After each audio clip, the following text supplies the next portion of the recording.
Volgende op Diepe Waters. Dan het besluit sy is moeg vir my. Toe bring sy my pad toe om my dood te maak.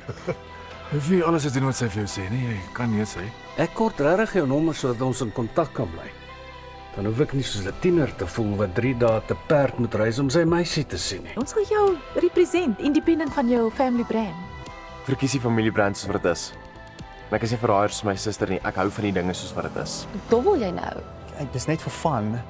Ek kyk in elk geval sport, ek kan net wel iets daaruit maak. Ek is jammer, Esau. Dit is nie jou besluit om te kies of Josh goed genoeg is vir haar nie. Haar keuse. Praat jy met coach Gys oor my? Hy het my gevra hoe dit gaan. Probeer verduidelik hoekom hy nie vir jou geld gee nie, omdat hy omgee. Ons albei gee om. Ek weet môre se onthaal gaan baie erge gevoelens opbring, maar ek kan jou beloof, ons gaan dit baie spesiaal maak vir Karla. So, Jacques, vertel my, jy het 'n bil vir Pam se lebola gekry? Ja, die seuns was gaaf genoeg om hom vir my te gee. Maar die geld, begin iets nuuts, iets wat jou nie aan voor die gaan laat dink nie. Ek is goed reg om te laat gaan nie. Toe sou ons tyd het gekom en ons tyd het gegaan. Ek en Josh is nou saam. Jy's net bang.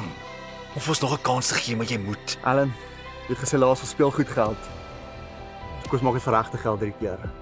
Elkeen sit 5000 in. Dis nou of nooit. Is jou pa die koning Soekies. Ja, die edele prins?